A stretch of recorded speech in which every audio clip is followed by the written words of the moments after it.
welcome to this week's landscape photography vlog. In this episode I'm going to be heading into the ravines at the foot of Conani, Mount Wellington, with the intention to capture one shot only. We'd seen a fairly wet spring in southern Tasmania so far, which meant the conditions for waterfall photography were quite good. And with that in mind, and only late afternoon available to go out shooting, I decided to head to one of the easily accessible local falls at the foot of Wellington Park, just outside the back of Holburn, the so-called Secret Falls. My intention was to make use of the conditions and see how the rain had affected a well-known location. However, when I arrived I was both surprised at the relatively low flow, but also to see that the downpour of previous days had thrown a spanner in the works of my intended composition. So instead I had to adapt to the circumstances and come up with something new.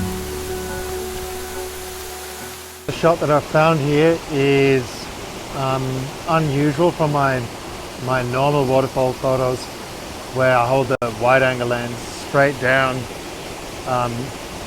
into the scene, close to the foreground element. Annoyingly, there's this big fern that's fallen into the scene, and if I use the foreground, those little falls there, the fern's just going to cut my composition in half. So instead I've moved further back, and I'm taking a wider scene down here, which is a matter of framing it so I've got this pretty fern here on the side, got nice moss framing the right side of the shot, and I've got the waterfalls sort of snaking their way through the scene, hoping that this fern that's lying right there in the water is not going to disrupt it too much. But in terms of composing this, I wanted to have the tree on the left and the tree stump on the right, setting frames, seeing as how this water is coming through the scene. This is the middle of the frame. I've got a bit of the falls on the left and a bit on the right. If I went too far on one side, over that way, it would feel a bit too side heavy. The composition will be out of balance.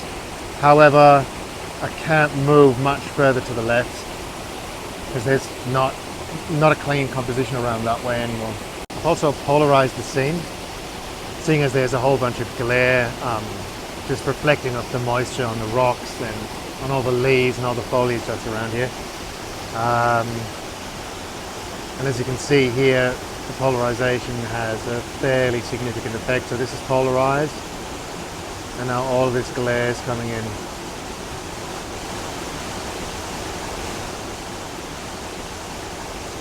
Yeah, it's not quite working for me, seeing as it leads to way too much light on the right side of the frame and a dark left side.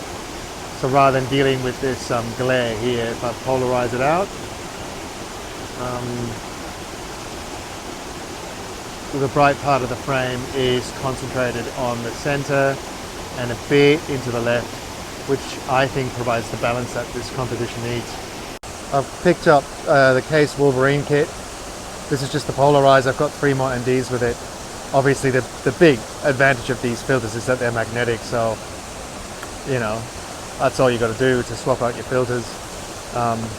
The lens cap pops on there just like it, just like the filter does here, so it is so straightforward and direct and easy.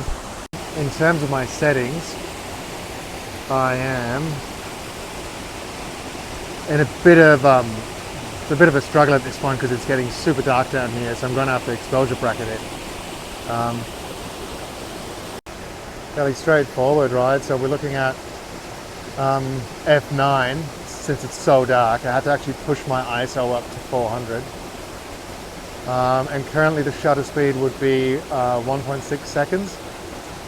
A bit more than I'd like it to be, but it's just not going to work otherwise. I don't want to pump the ISO up any further, and it's just getting rapidly darker, so I might even have to shoot this at 2 seconds.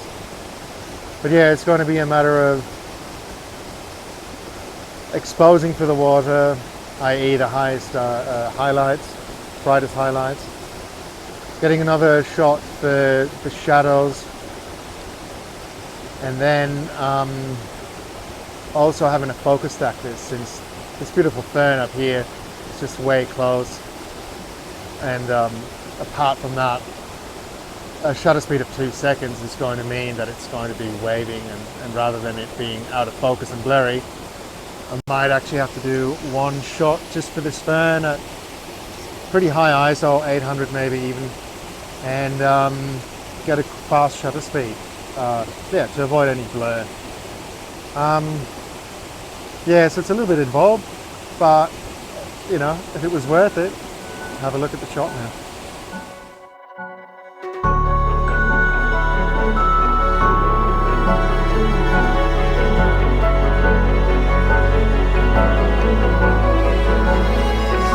What works for me about this composition are the framing and the balance in particular.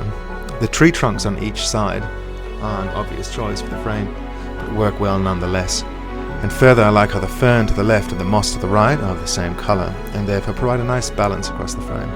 And as I mentioned while I was composing the shot earlier in the video, the waterfall's placement with the brightest highlights of the image in the water equally distributed to the left and to the right of the centre of the frame. This image feels as though it balanced nicely on a scale, without either side feeling heavier than the other. Now, this certainly didn't end up being a particularly groundbreaking composition, but I'd also not seen these often photographed falls framed up in this manner before. In the end, once again, it turned into a lesson in adapting to the circumstances and working with the conditions, rather than trying to force a pre-existing idea. Because few things will stifle your creativity more than an unwillingness to change your plans. So thank you for joining me on this quick waterfall shoot. If you like, leave a comment, like this video and subscribe to my channel, and I'll see you in the next one. Bye.